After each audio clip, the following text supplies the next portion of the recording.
Hey, what's going on? It's Bill Burr, and it's time for the Monday Morning Podcast for Monday, fucking April 30th, 2018. What's going on? How are you? I'm still sick. I've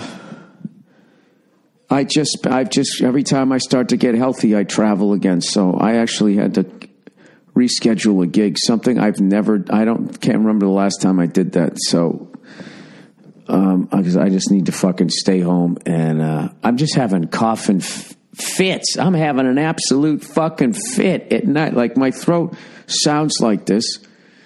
I still got the sniffles, and maybe I got Ebola, you know.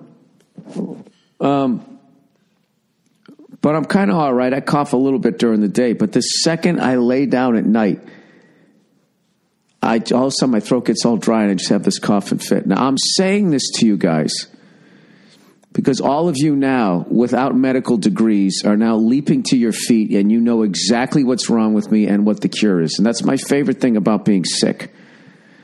I like to not go to doctors. I like to talk to people who have talked to doctors or went on WebMD, and then they fucking diagnose me.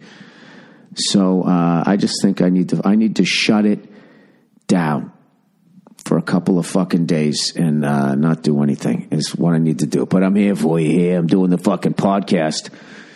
I want to thank everybody that came out in hot Atlanta to the show at the Fox Theater. I know I sounded like shit, but I think I had a good show. And then the next day, like an asshole, rather than just being like, Bill, you're sick, you know, don't do the planned fun event and just go home and sleep it off. I couldn't lay off, man. I went to the Talladega Super fucking Speedway, and I went to that NASCAR race out there, man, and just had a great time. Legendary track. That's where they always have the big one. The big one's coming. You don't know when it's coming. All you really know is that it's coming. The big one is just they can drive so goddamn fast there that eventually, you know, and they're right on each other's bumpers. Eventually, all it takes is somebody to do a little shimmy, shimmy, shake, whatever the fuck it is, shake and bake. Choking on my own spit, right? Do a little Ricky Bobby shit, a little Brewster Baker, a little Stroke of Race. I'm trying to think of all the Star Car movies I saw.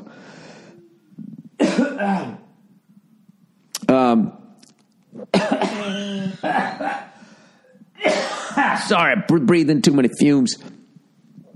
And then they just have like a giant fucking crash there. So you know the deal. You know, as Tony Stewart said, we come there for the accidents. I don't want to see anybody die, but I want to see shit fly through the fucking air. So we were in this suite, and we watched like the first couple legs of the race, and then I was just like, dude, I want to go outside, and I want to fucking, you know, I want to hear the cars and all that shit. So we went the upper deck, which is the shit because you can see the whole goddamn track, and then we were like, let's go down low because there was more seats. And we went down there, and it's that whole thing is like 40 fucking cars go by at like, you know, 180, 190, 200 miles an hour. And all you're thinking is if they have the big one, right?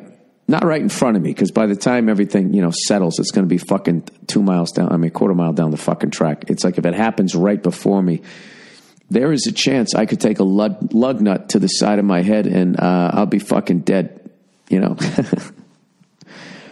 But it is amazing. I got to tell you, and the people down there were fucking great. I've always been a fan of fucking Alabama. It's a beautiful goddamn state. But I will tell you this, not to get negative and shit, just in general, there is a level of fucking poverty that you just cannot fucking. But like some of the people, I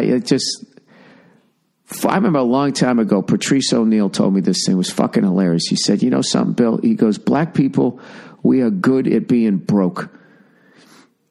And I go, what are you talking about? He goes, look at us. He goes, we are the cleanest motherfuckers on the earth. You wouldn't know that we're broke, even if we are broke. But let me tell you something about white people. When a white person is broke, you fucking know it. And that's what I was thinking about, as I always do. I always think of shit that he said. And I just was looking at these fucking people, man. Some, not all of them, but just there's been a few when I've been traveling. There's been a few times where I've seen little kids and I've had the urge to rescue them. You know, by the time you're looking at the adults, you're like, it's too late for them. You know, I've seen that in inner cities. I saw it in India, and I saw it in Alabama, Talladega. Not everybody. I'm not saying everybody, but there was definitely some fucking people where I was like, that kid, if you get him out of this environment, he's got fucking hope. Jesus Christ. You know something? When you hear that shit, white privilege and stuff, you can say that to me, but I always, like, after going to that race, I was wondering what those people think. You know, because the bus definitely skipped their stop. And I'm not talking down on these people, because I fucking hate how people up north and people on the coast and everything, they got this fucking attitude like, you know, if you're white and you're broke, it's because you're dumb.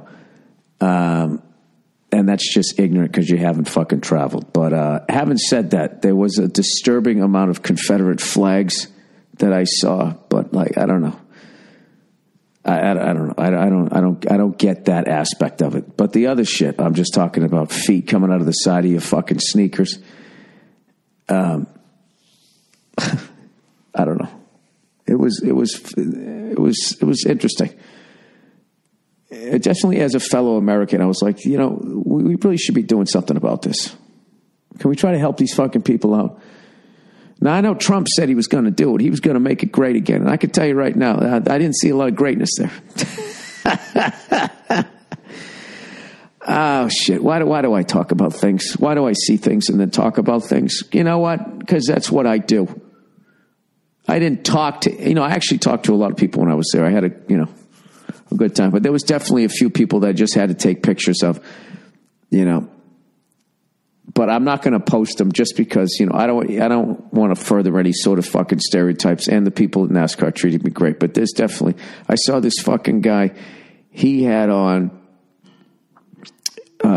overall shorts is the only way to describe it. And Larry Bird shorts. And the whole thing was the American flag and cowboy boots with no shirt underneath it, shaved head and sunglasses. You know, he looked like Rob Halford on the 4th of July.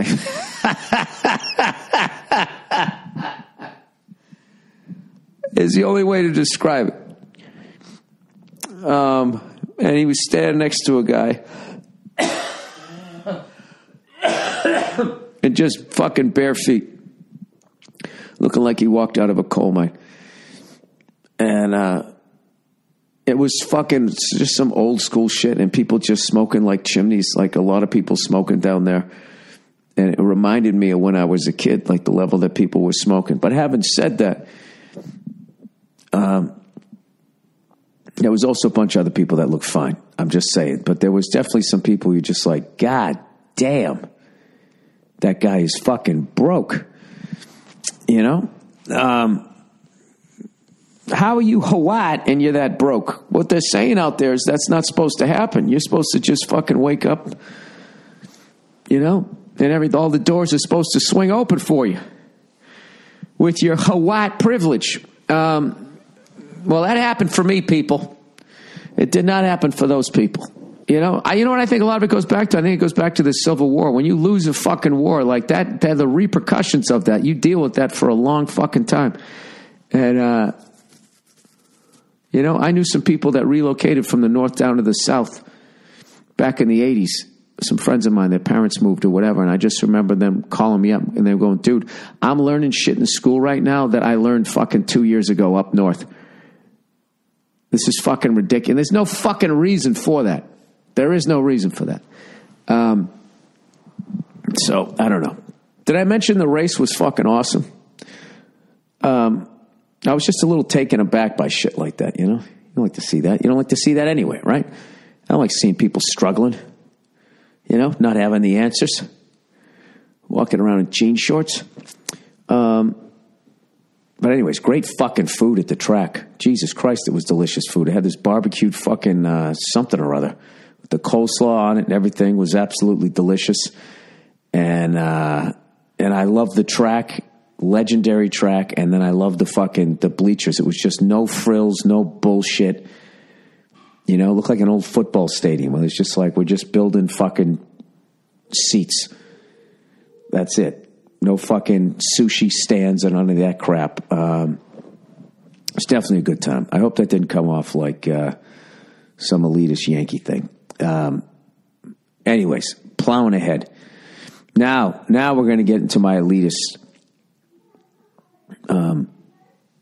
attitude for the week. Now, this is something that everybody's going to be like, first world problem and all that. I have a fucking problem with Delta Airlines. All right? These fucking assholes, for whatever reason, they board first class and their premium select, whatever they call them, their fucking medallion members at the same fucking time. You know, all these widget salesmen that fly every fucking weekend. It's like, I spent 20 years in the back of the fucking plane with the stress of the back of the plane. Like, fuck, I need to line up an hour before the flight so I get on early enough so there's going to be a place for my fucking bag. And is this a DC-9? Is the engine right outside my window and a part's going to fly off into my fucking head? Am I next to the bathroom? I'm going to smell the piss and shit of the fucking working class. I spent 20 years in the back of that fucking plane, and they kept us back there. And we didn't get on until first class got on, and we were not allowed past that fucking curtain. That was their fucking bathroom. I did every goddamn hell gig. I had shit thrown at me. I got booed. I got fucked out of money, and I moved up the rows. I got up to the exit row.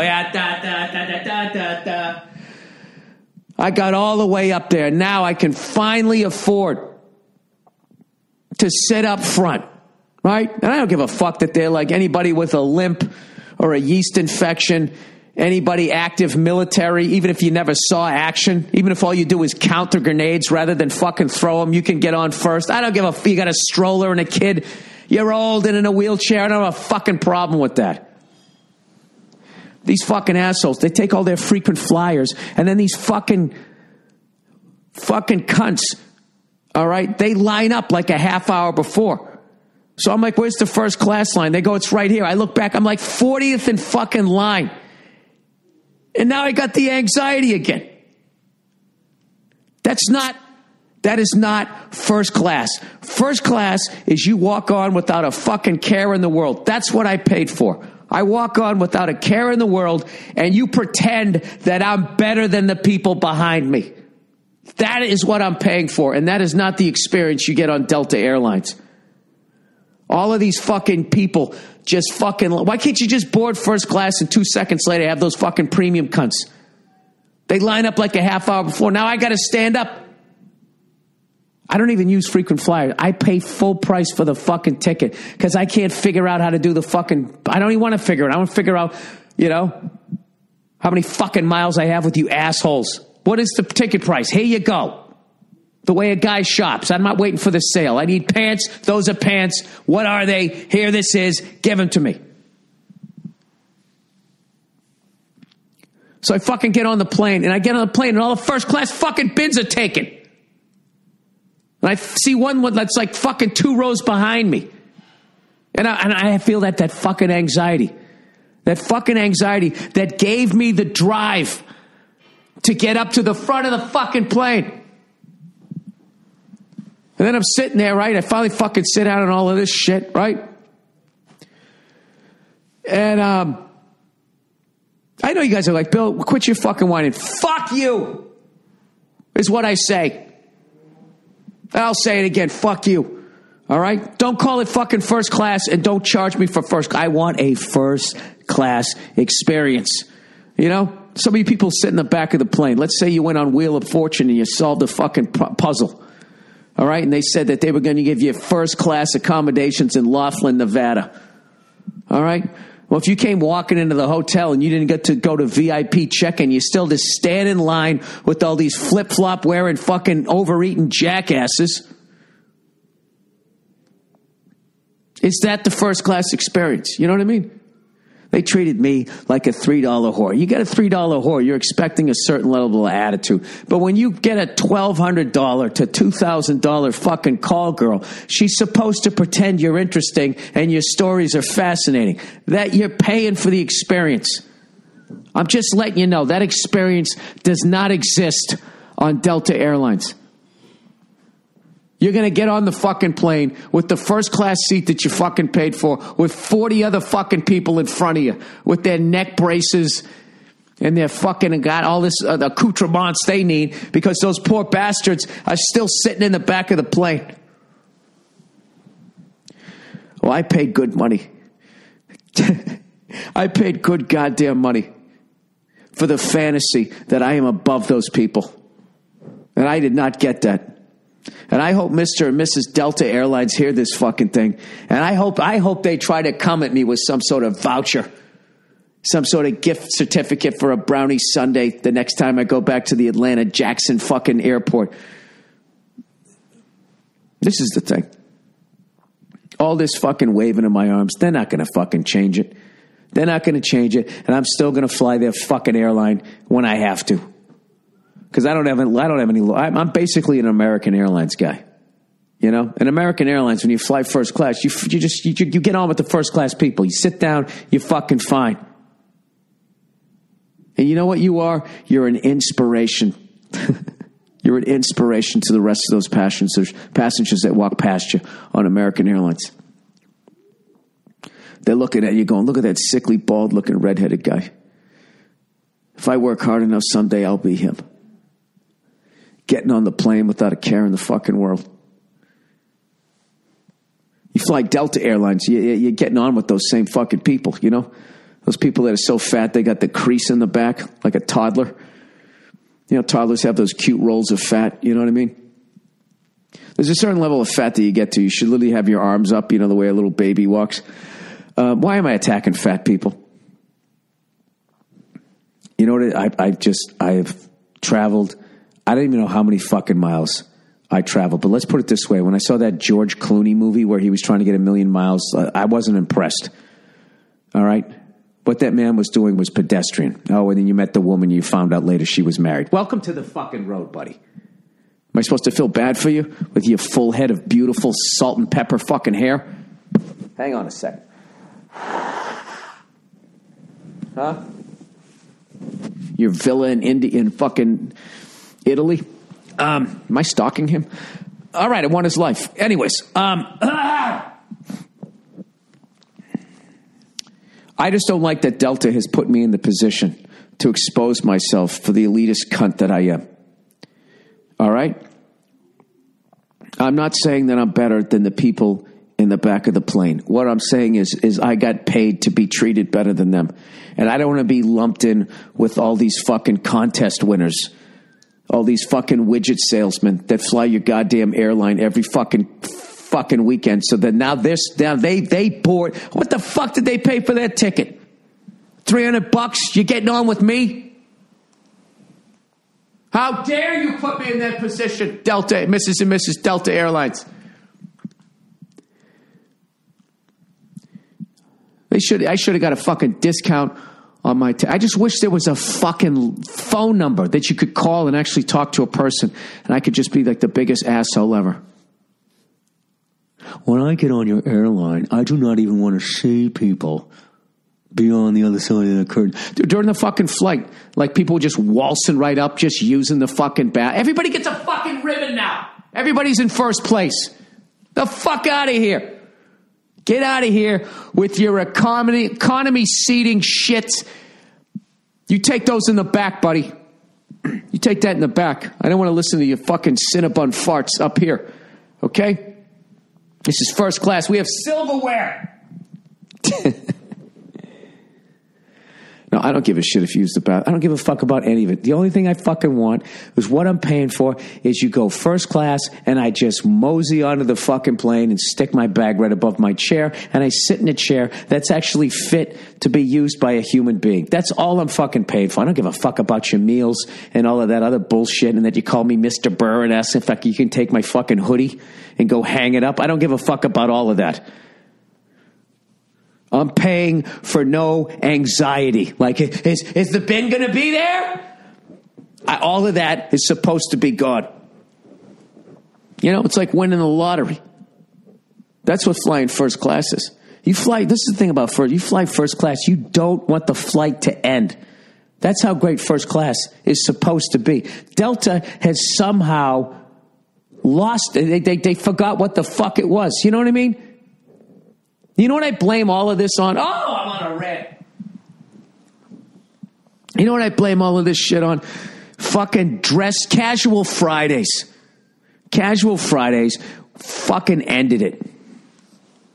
It fucking ended it in this goddamn country. I'm old enough to remember when all of a sudden casual Fridays. This is how old I am. I remember when that shit came out and I was working in the warehouse and somebody from the carpeted area just started working there. You know what I mean? This is the 80s. This is like the Michael J. Fox era. So you know what I mean? You got yourself a skinny tie and a fucking cubicle and you bought a Ford Probe, you know? Or whatever the fuck they used to call those fucking cars. You got like a Subaru, you know, and this fucking little Michael J. Fox guy goes, "What's casual Fridays?" And I made the joke. I go, "Oh, that's when everybody dresses like us, basically like you're unloading a truck." And I remember my boss got upset by that. He tried to have some big fucking meeting about it. And Mr. Burr said that's when everybody dresses like us. And that stuck with me. And I feel like we should have more pride out here in the warehouse. And fucking, and he had a bunch of fucking hungover musicians and class clowns working out there. And we're just staring at this guy going, dude, we're showing up like we always show up, okay? If you think we're going to fucking show up like it's the 1950s and we work in an ice cream parlor to go unload trucks, that's not happening. So that failed. But, yeah, everything has just become like everybody's just fucking down to earth now. Sort of. As the middle class shrinks. I don't understand it. Okay? Do you know back in the day when you flew first, this is how far we fucking come. When you flew first class on Pan Am and you flew into JFK International Airport, back before every airport said they were international. You know what I mean? That's like every fucking podcast out there claims they have like 1 million fucking downloads or they're number one in something. You know what I mean? Every fucking airport now says they're international. Well, you know, you connect from our airport to an actual international airport. Next thing you know, you're in Europe. So I think we're international. That's like the second assist in hockey. Get the fuck out of here, second assist. You knew that fucking guy was going to pass it to the other guy? You get a point too? Fuck, my train of thought. What was my point? Oh, back in the day, the MetLife building in New York, right above Grand Central Station, used to be the Pan Am building. Well, back in the day, when you flew first class in Pan Am, you landed at JFK. You got off that fucking plane from up top where there was a guy playing a goddamn piano. Okay? You're up there. The summer wind came blowing in. Won't you suck my dick, right? This is another thing, too. People go, well, what happened to all the good-looking stewardesses and all that? Oh, because there's no money. They deregulated the whole fucking thing, and then every fucking jerk-off with flip-flops could use the first-class bathroom, and then all those good-looking women are like, well, there's nobody to gold dig on this thing. I'm fucking out of here. That's what happened. Okay? You take the money goes out the window, so does all the beautiful women. It's like a vacuum. They get sucked right the fuck out. Now everybody on the flight looks like fucking Alice from the Brady Bunch. Oh, God. Ugh. Drinking this fucking cold and flu herbal shot. Oh, God. It's got to be the dandelions or some shit. Oh, my God, that's bitter. Anyways, I was swearing I'm going to finish this fucking story. When you flew first class on Pan Am to JFK International Airport, when you got off that fucking plane, you didn't go into the airport with those animals. Those people on the outside of the curtain. You didn't. You got off that fucking thing, and they walked you over to a fucking helicopter. Okay? And you're like Ron Burgundy, you know, with a scarf around your neck and your glass of scotch. You fucking walked over to that thing. You got on that. They flew you from Brooklyn right up and over all the traffic, landed you on top of the Pan Am building. And you know what was up there? There was a bar, beautiful women, rich people, and all this shit. You got off into that world. And you had another scotch. You talked to some women or whatever, right? Or you made a fucking business connection. And then when you were ready to go, somebody took your bags. You went down in the elevator right into a fucking cab over to your goddamn hotel. And probably somebody put a little fucking 8-ball in your breast coat pocket.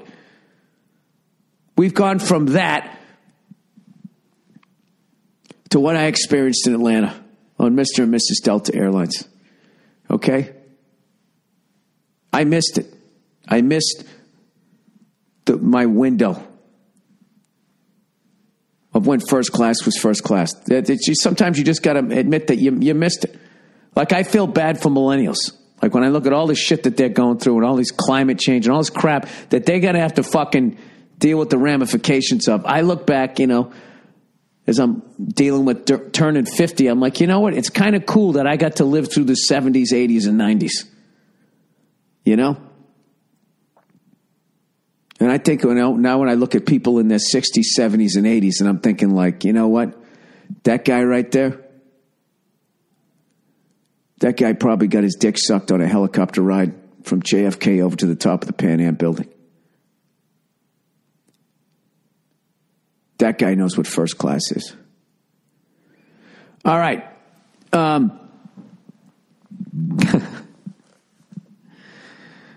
I don't want to hear it. I don't want to hear it from the people in the back of the plane. What a spoiled brat I am. I don't give a fuck. I am so beyond you that I won't even read your emails. I can tell by the font that you sit in the back of the plane. Where you belong. No, I'm kidding. I'm just saying, you know what I mean? What the fuck? Can I just get on the fucking plane? All I'm asking for. I don't need a helicopter ride. I don't need a fucking hand job. Can I just get on the fucking plane in a relaxed manner and just put my bag up there? This is what the fuck I paid for. Okay? And then you can come to me and be like, do you want the eggs or the oatmeal? Can I get the eggs? I'm sorry, we're all out of eggs. That happens in first class. What do you mean you're out of eggs? It's first class. Sorry, my voice is cracking. It's first fucking class. You should still have them. Hang on a second. Let me take another shot of fucking dandelion root. Oh, woo. Oh, I'm starting to like that. Reminds me when I did landscaping for fucking one summer. All right, Indochino. Talk about how every man looks better in a suit. Oh, yeah, every man looks better in a suit, especially back in the day when first class was first class and you would wear a suit trying to impress those goddesses that used to work up there, And they pretended that you were funny and that your stories were fucking interesting. And then they fucking danced you over to a goddamn helicopter in your beautiful fitted suit. Indochino is the world's largest made-to-measure menswear company and has been featured in major publications including GQ, Forbes, and Fast Company. I don't know what that last one is. They kind of tapered off on the last one, huh? They make suits and shirts made to your exact measurements for a great fit. Guys love the wide selection of high-quality fabrics and the option to personalize all the details, including your lapel, lining, and monogram. Here's how it works. Visit a showroom or shop online at Indochino.com. Pick your fabric, choose your customizations, submit your measurements, wait for your custom suit to arrive in just a few weeks. This week's my listeners can get any premium.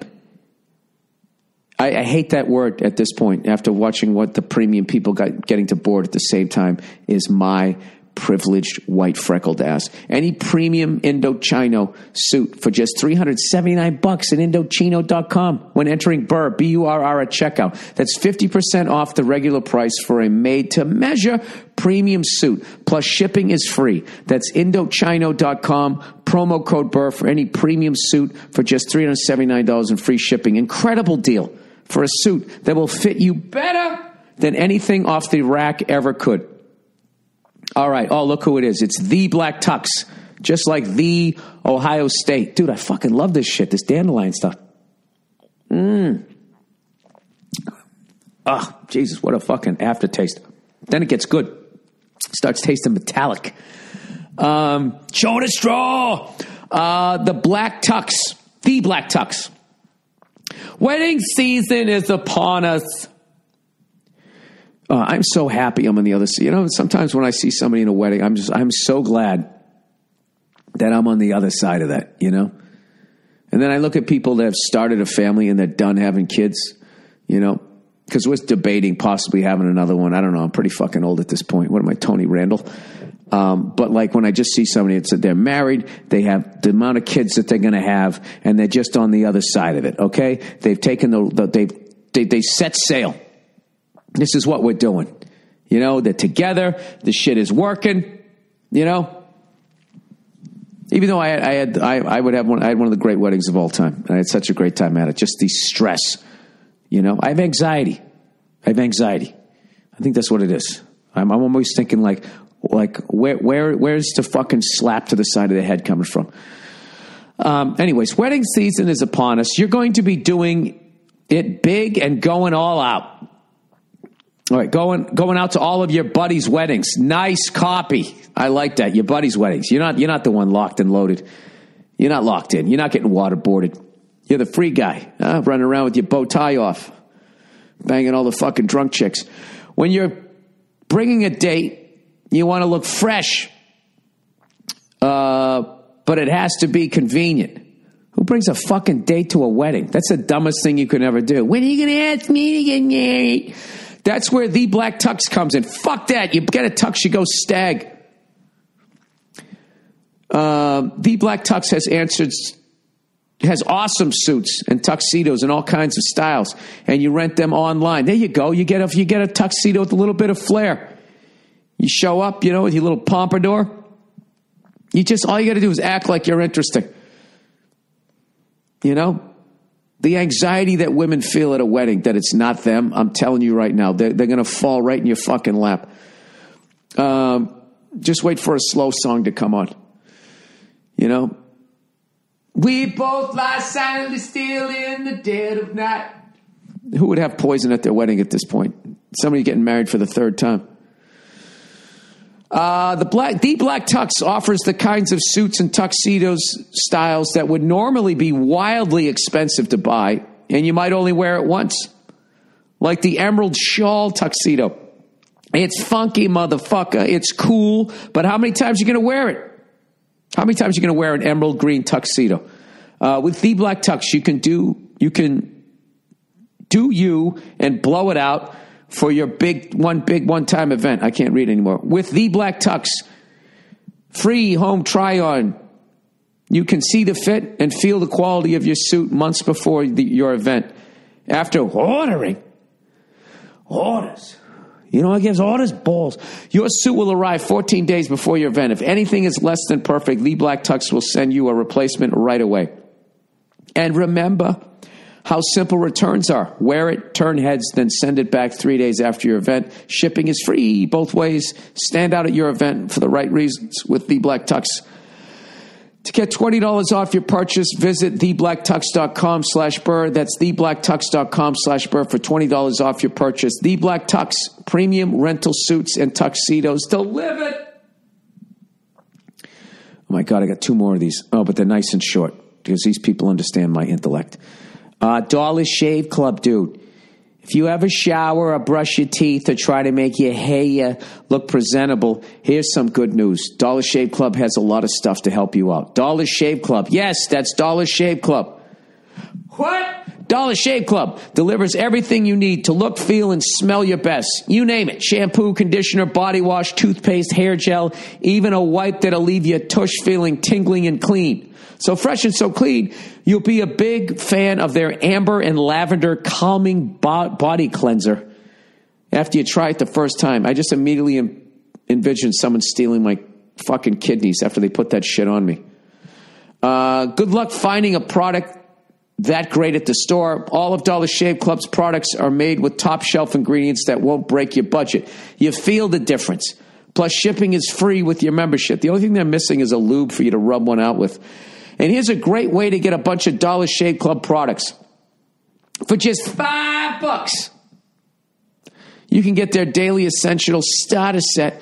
It comes with body cleanser, one wipe cherry, their amazing butt wipes, their world famous shave butter, and their best razors, the 6-blade executive.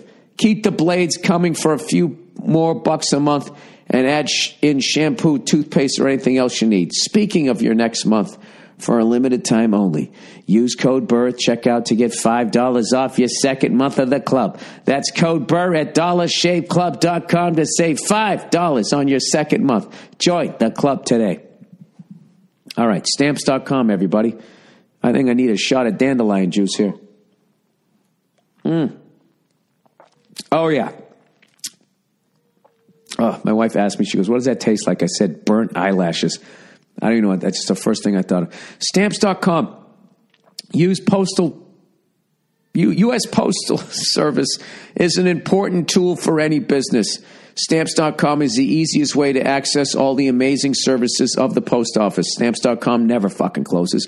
Print postage for letters or packages at your convenience 24/7. Print postage for any mail class right now for your computer. The exact amount of postage every time. Never underpay or overpay again. I can mail any letter, any package using just my computer and printer, and the mail carrier picks it up. Mail everything from postcards to envelope to packages, domestic or international. Create your Stamps.com account in minutes online with no equipment to lease and no long-term commitments. I use Stamps.com because I have a new poster coming out for my new tour that's simply called 50. And not 50. Not 50 cents. 50, as in this old white man, is half a century old, that I will be selling. And I need to get those things over to fucking Dublin and to London and to wherever the fuck else I'm going to be. And I use Stamps.com because if I can figure it out, so can you. Right now, you too can enjoy the Stamps.com service with a special offer that includes a 4-week trial plus postage and a digital scale. Go to Stamps.com, click on the microphone at the top of the homepage, and type in Burr. That's Stamps.com. Enter Burr. All right. Let's talk hockey. Playoffs? Playoffs? You kidding me? Playoffs? God damn it. That was fucking delicious. Here's some free advertising. Dr. Schultz's cold and flu herbal shot. The aftertaste is terrible, but whatever remains on your tongue is incredible. I like it. Remember that Chevy Chase when he did that giant line of blow? I like it. Nothing summed up the 70s and the 80s like that quick little joke. All right. Hockey playoffs. The Bruins jumped all over Tampa Bay in game 1 to go up 1-0. Once again, our top line was absolutely killing it. Tuukka Rask was playing fucking great. Nebraska, whatever. I don't even know half the guys' fucking names. But like when I'm in the other room and somebody scores, a lot of the time I have to poke my head in to see who it is because we changed so many players this season. And with the kid, I probably watched 5 full games. And anyways, and then game 2, Tampa was just a better team. They just came out like they were ready to play. And we just, I don't know, every time we had the puck, it was like it was on edge. And so whatever, it's 1-1, but we did what we had to do. We won 1 down there, and now we're coming back. And I hope we get a more competent officiating crew because those guys were just, it was like they were off. And whatever, they made some fucking bad calls, but that happens. Sometimes the calls go your way, sometimes they don't. You don't whine about it, you pick up and move on. But, you know, when the fucking net is off the goddamn moorings, whatever the fuck they call it, and the goalie's like, dude, hey, buddy, ref, hey, over here. For like a half a fucking minute. And they just don't see it. Like that was not ready for prime time officiating. You know, I just hope it. I just don't want it to come down to that because I think that Tampa's a great team, and I want to see Tampa beat us or the Bruins beat them. I just, you know, that is a pet peeve of mine. that, you start calling ticky-tack shit and you start dictating the tone of the game. And then all of a sudden you stop calling ticky-tack shit. It's just weird. You know what I mean? And then you're letting shit go. And then all of a sudden you're calling stuff. I mean, that's the type of shit, back in the day when I used to watch the NBA, it was like, what the fuck? This shit is fixed. Speaking of the NBA, I was working Saturday night and missed everything about that Celtics game 7 against Milwaukee. I have not even seen a highlight. I am very happy that we won. I heard we kind of won it, wire to wire. And then last night, the weirdest thing ever, this Boston Celtics had a fucking playoff game while the Bruins had a playoff game. And we beat the formidable Philadelphia 76ers. When is that next game, man? I can't remember. Last time I think we played each other in the playoffs, I have to go back to 82, 81, 82, 83. Way back in the day. All right, game 2 is when? Thursday. Well, I hope that's not going to overlap with the Bruins. The fuck am I supposed to do? I want to see this. The overachieving Celtics with all the goddamn injuries. This is tremendous. And my picks in the NBA Finals before it started, and you can check with the great and always lovely Dom Herrera. That's what I've always loved about his act. It's not the top shelf joke writing. It's the elegance of his performance. He asked me who I thought, and I picked Toronto in the East and Golden State because I figured Golden State or Cleveland one of them's gonna make it back. And I don't know. I'm just impressed with Toronto. They just got a lot of weapons and shit and blah blah blah blah blah. And LeBron has played the equivalent of 60 years with all the fucking playoffs that guy's been involved in. So anyways, those are my goddamn picks. And as far as hockey goes, I don't know. It's hard to go against the Penguins getting back there again. But I think the most interesting series right now is obviously the Predators and Winnipeg Jets. I would not want to have to play either one of them, and I'm psyched one of them is going to knock the other one off. All right, there's my limited fucking view of what the fuck's going on. All right, punk suggestions. The fuck did you call me? All right, I was listening to your podcast, and you asked someone for suggestions on hardcore punk music. I thought I'd try and email you from here. I would start with bands like Minor Threat. I've heard of them. Fugazi, I've heard of them. The X, never heard of them. Bad Brains, of course, I've heard of them. He wrote, of course. Negative Approach, parentheses, pretty aggressive. Death from Detroit. These are a few good starters. I hope this message reaches you and you enjoy. All right, I'll check those out. I'm still trying to get into Fish, everybody.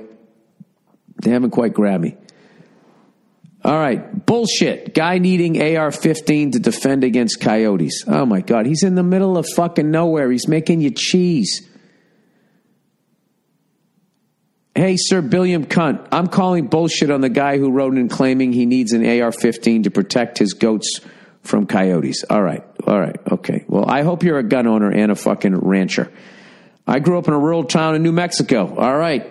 I wasn't a Parmesan cheese rancher, but we had 2 sheepdogs and a den of coyotes living directly behind our house. To this day, every night you could hear the coyotes howling.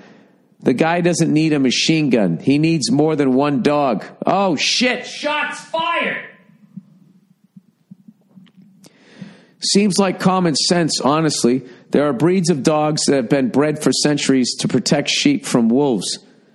Well, that is true, and they didn't have machine guns back then. Well, how does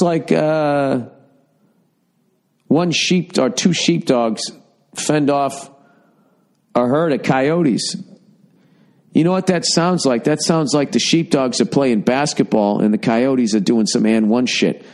They need to have a fucking team game and they got to feed that big man under the fucking rack and quit putting up threes with nobody underneath. All right, wait a second. There are breeds of dogs that have been bred for centuries to protect sheep from wolves. Coyotes are pussies compared to wolves. A few times when I was a kid, I was less than 15 feet from an adult coyote and it just ran away. Coyotes are also a lot smaller than wolves. Claiming coyotes hunt in packs of 7 to 12 seems like an exaggeration. I don't like that word seems. That seems to me like you don't know, but it just sounds like bullshit to you. Anyways, the most badass thing I've ever seen a dog do was when my neighbor's psycho dog chased away a coyote that came near his turf. My neighbor had this crazy, ugly mutt named Butch.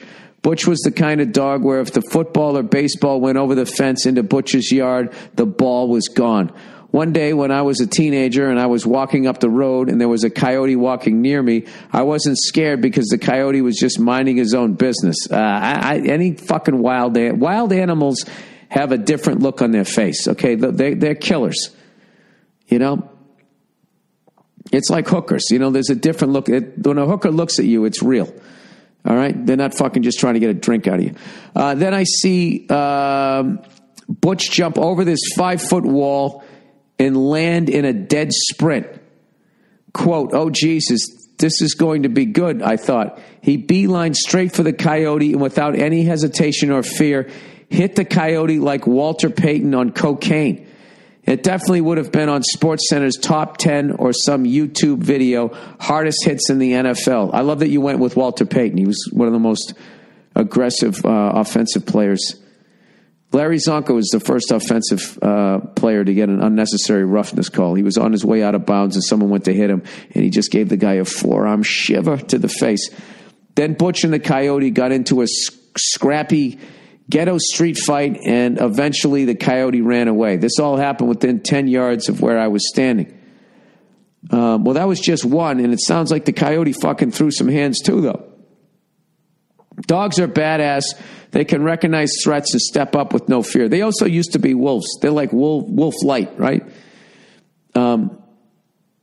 I'm not saying it's a good light beer. It's more like bush light. Surely this guy can find some large dogs who have instincts to protect some goats rather than resort to a military machine gun. Shooting coyotes for sport is douchey. My uncle has an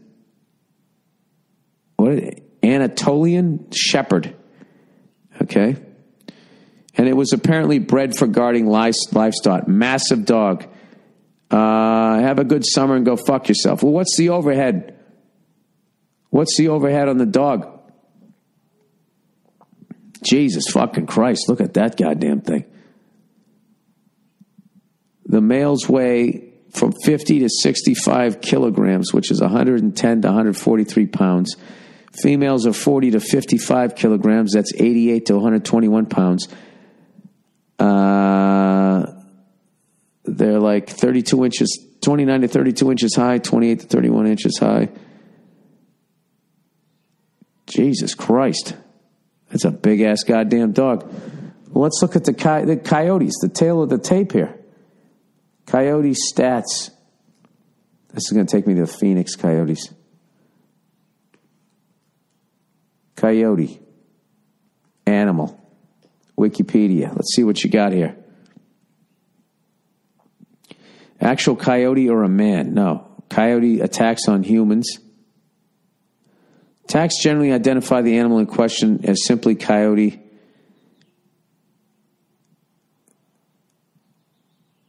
What the eastern coyote? Eastern coyote. All right, here we go.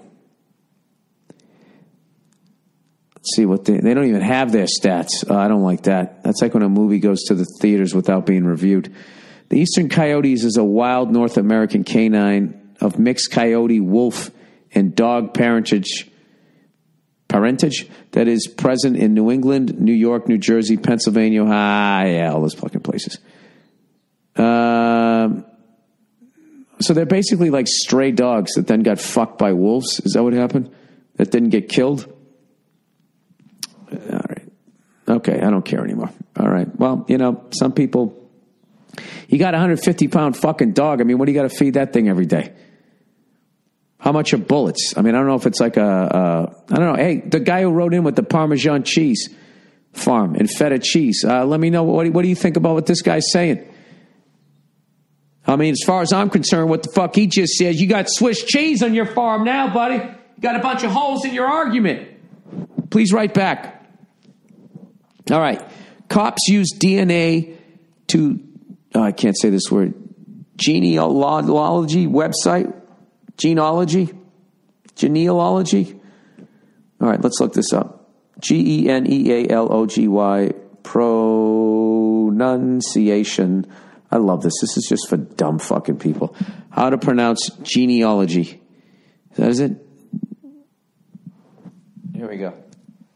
Genealogy. I love, how do you say it? Genealogy. One more time.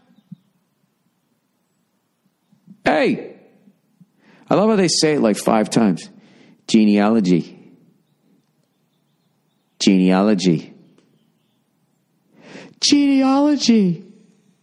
Like, why didn't you just pick a man or a woman? You know, like, I can't hear it. Oh, now that lady said it, now I know how to say it. Oh, what, if a woman's listening? Well, I can't understand it unless a woman says it. Genealogy. Cops use DNA to genealogy website to website. What? That does okay. Hey, old Billy Bald cunt. I just read the police caught the Golden State Killer using DNA obtained from genealogy website. One of those DNA/genealogy websites that's going to make our robot replacements. The DNA website responded by saying, while the database was created for genealogical research, it is important that GED match, people who didn't fucking graduate high school, participants understand the possible use of their DNA, including identification of relatives that may have committed crimes or were victims of crimes. I know you're no legal analyst, but I wanted to get your thoughts on this. By the way, loved you on Crashing. Also, come to a show in Maine for fuck's sakes. Yeah, I'm due to go up there. Have a nice day and go fuck yourself. I don't think you can get mad at the fact that they caught a serial killer if they got the right guy. And you know what it was it actually wasn't that guy. From what I heard, it was a relative, and it was close enough. And then they just narrowed it down into that gene pool, and they judged that guy by his age. They staked out his fucking house, and then they got like a soda can out of his garbage and got his fucking DNA, and they nailed him. Yeah, it's one of those things where this could be a great thing, and you could get rid of it. It's all how it's applied. And human beings do not have a great track record of doing the right thing. We are all susceptible to the 7 deadly sins. We are horribly flawed organisms. And then when you combine racism, sexism, homophobia, greed, ego, and all of that shit, like, I don't know what could happen. But I mean, I'm all for this fucking guy. I mean, he's like 71. I still feel like he kind of got away with it. But, just for the victims that are still alive or family members, knowing that they got this guy and he's going to fucking rot in jail for the rest of his fucking piece of shit life, I think is a good thing. Oh my God, I just came up with an idea for a movie. A serial killer kills all his relatives before they go on to fucking a genealogy website.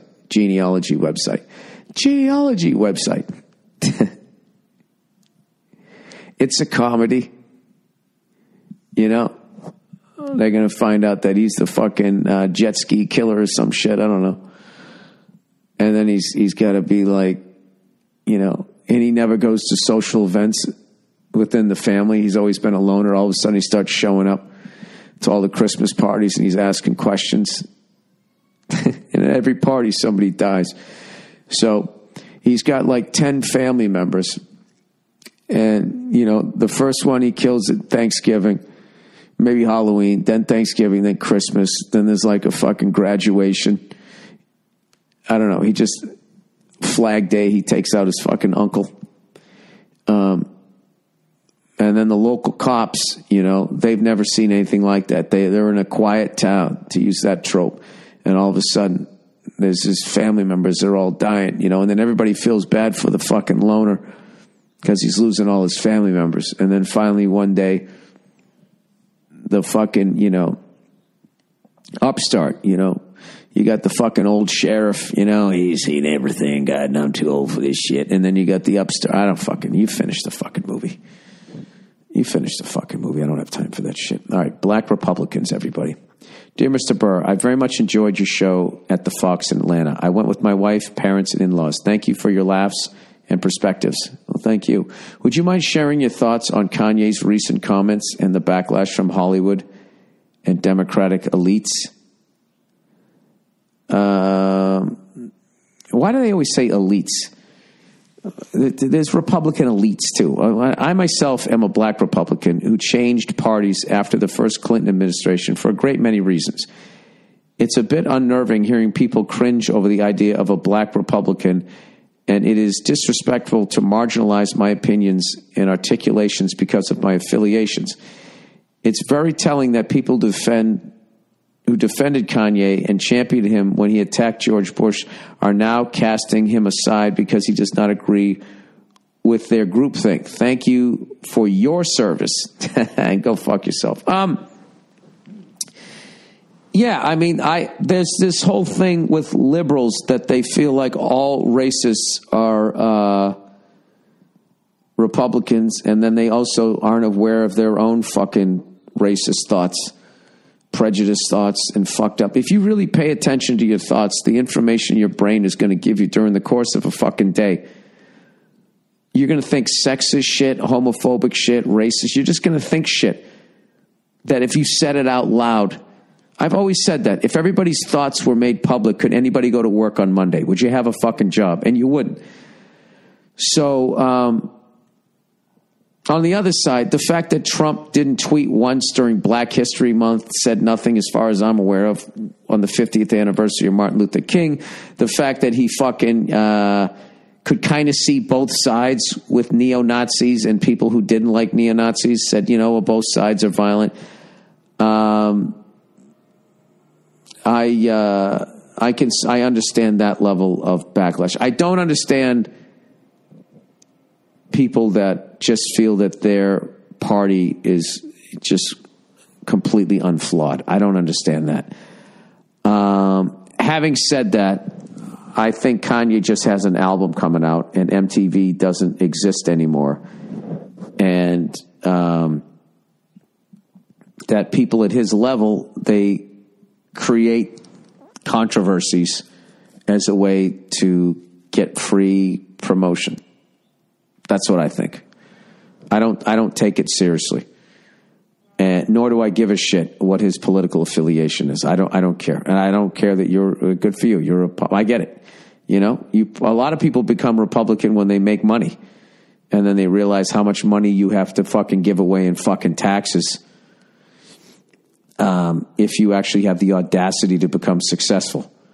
And then all of a sudden you have to fucking, you have to pay for everybody else, which I'm all for helping people out. But my thing is, if you're sitting around not doing shit, I told you a long time ago, this person in my life kept hitting me up for money. And I finally had to say to the guy, just be like, listen, dude, if you're in a hole and you're reaching up, I will pull you out of it. But if you're face down in it, digging it deeper every fucking day, what am I supposed to do? I'm throwing money into that?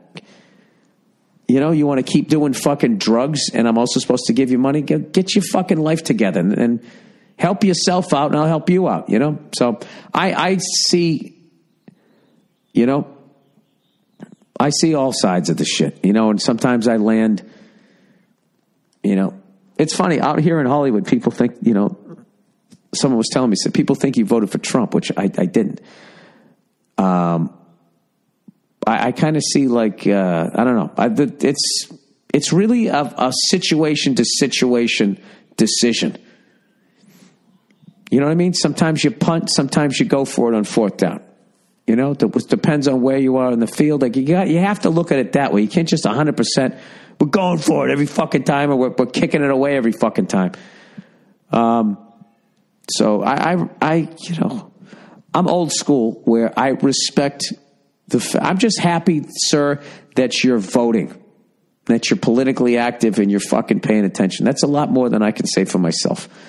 So God bless you. But as far as Kanye all of a sudden becoming Republican, I don't buy it because I'm in show business. And that looks like that looks like wrestling when all of a sudden Hulk became the bad guy. And then eventually he's going to be shaking the blonde hair, wearing the fucking orange and yellow panties again, you know? All right, girlfriend wants to have sex before marriage. Trunks, I should say. Dear Mr. Burr, I'm 16 years old, still going through high school. I have a little problem with my relationship I'm having with this girl I met. But here's a little backstory about a year ago, one of my friends got a girl pregnant. And let's just say during that time, my friend went through some hard time knowing he was going to be a father to the point he tried to kill himself but failed. Yeah, Jesus Christ, this guy can't get anything right. He can't put a condom on right. He can't fucking off himself. 2 days after his attempt, he found out that the baby didn't make it, ending up in a miscarriage. Wow. After seeing what my friend went through, I decided I was going to wait till at least 18 to have sex because I don't want to be like my idiot friend. Well, dude, you don't want to become a dad at 18 either. Wear a fucking condom. All right. But here's the story about me and the girl. I met her at work, and we've been dating for about 6 months now, and I know what you're going to hear me say next. Like, I really like her and all that bullshit, but get to the point. All right. Anyways, screen goes black. Anyway, she wants to have sex, even though I told her I'm planning to wait. After I told her that, she gave me that look. 3 days later, she tried to pressure me into it. I kept saying no. Well, you're learning one of the great fucking secrets about women is whatever the fuck you want them to do, say you want to do the exact opposite. You know what I mean? And then they will fucking, it's unbelievable. It's like a fucking cat. Gallagher used to do that fucking bit. You know, you call a cat, it just fucking doesn't come at you. You blow it off and it's fucking walking towards you. Anyways. Then she went so far as to cry and sob about me not wanting to have sex with her. Also, I like the idea of casual sex, but I want to experience love sex. Also, I think this girl lied to me to try to get down my pants. What do you think? Lied to you about what?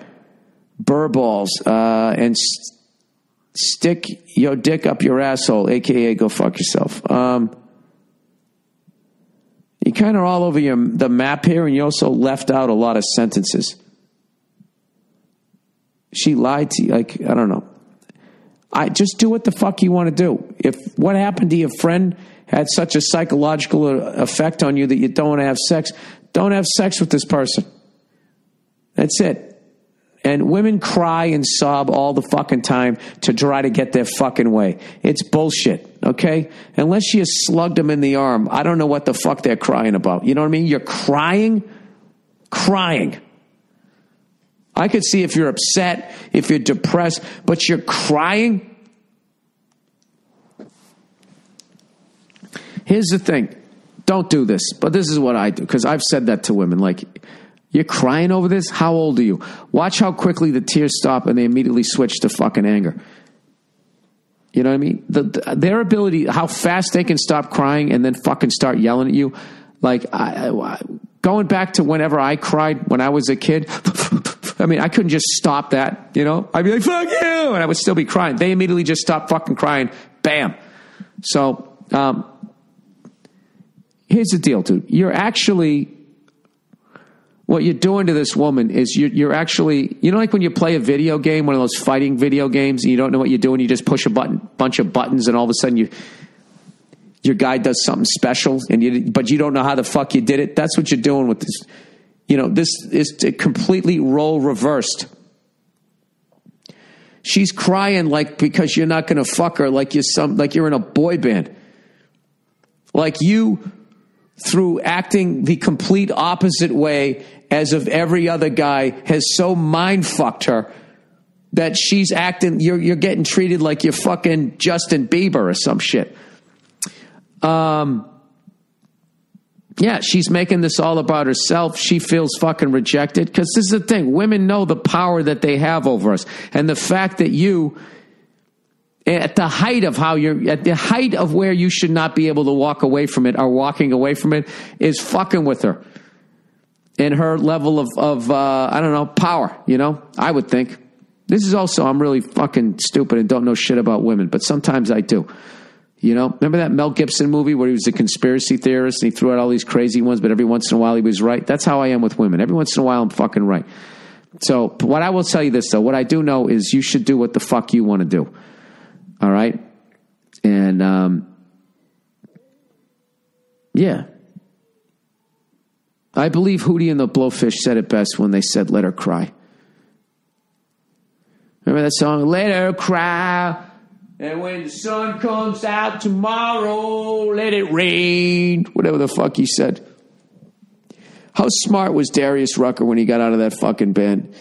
That was like when the fucking Roadrunner just steps off the rock before it fucking crashes to the ground and somehow he doesn't take the impact, Now he does the country thing, right? Anyways, that's the podcast, everybody. I have some work to do today, and then I am just shutting this fucking down. I'm not going to fucking do anything for like 3-4 days. I have to get past this goddamn cough. I'm coming up on 2 weeks with this, and I don't want to, I've never had pneumonia, and I don't want to fucking get it. Because then every time you get, that's like every time, once you get frostbite, every time you open the refrigerator, your fucking toes start tingling. I don't want to deal with that for the rest of my life. All right, that's the podcast. I'll check in on you on Thursday. I apologize that it was late, but, I was, I'm fighting this fucking thing off. I'm fighting a good fight here, everybody. All right, I'll check in on you on Thursday. Go fuck yourselves.